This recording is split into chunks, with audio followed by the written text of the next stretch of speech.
financial year 2012-13 faced two problems. One is that economic growth remained lower than optimum, affecting revenue collection, which is so far below the budget. But the big challenge to the budget execution started here at the office of the Prime Minister, with billions lost. The result, donors cut back on aid for budget support, estimated at about $200 million. The people who sit here at the Finance Ministry had to work hard with less monies, forcing government to borrow more than 650 billion shillings from the domestic market through the banks. What this does is you do have a lot of resources being diverted from the credit from the private sector into the government, and the net result is that you do have government taking a big slice of what would have initially gone into the private sector. The government was tasked, among other things, to strengthen the office of the Inspector General of Government, tighten the processes by which public funds are accessed, prosecute those implicated in corruption, and refund stolen donor funds. These are conditions upon which donors would resume budget support. An ordinary person wants to see what their taxes do. You don't want to get to hospital when you don't have drugs and they're telling you to buy them from elsewhere, and you've been paying taxes and you expect to have goodwill to pay taxes. Can government demonstrate that the revenues, either from tax or non-tax, is doing what it's supposed to?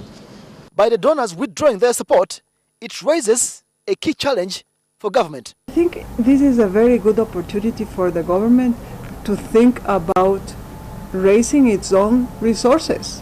If donors are not able or are not willing to continue to provide funds to Uganda at the same level that they were providing in the past. But how should government grow revenue collection, or what some call widening the tax base? We are losing money because of companies abusing policy provisions for tax incentives and tax holidays. We have an investment code that is so beautiful, but many are abusing it. We believe, we are convinced that reducing the tax exemptions are going to help. But government will not be rushed into removing exemptions. Some of these exemptions are really intended to stimulate the economy. In the area of agriculture, it's meant really because the bulk of the people, over almost 70% of the people, are in agriculture. So agricultural implements come tax-free. The same with the industrialization. Industrial goods or equipment come tax-exempted. So this can be reviewed, but it needs to be reviewed in a proactive manner. Could there be unstructured exemptions where those that must pay don't pay due to reasons more than economic?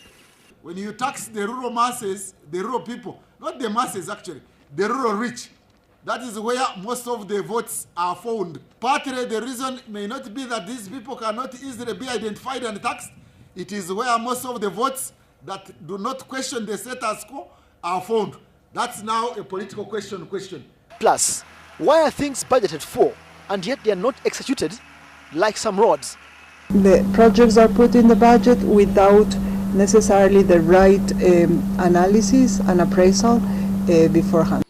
In light of the donor cuts, government will cut back on projected external support to less than 50 billion shillings next financial year, from about 800 billion shillings this financial year. So the government and its citizens are expected to shoulder much of the burden of next year. Domestic demand will have to make a larger contribution to the growth of output.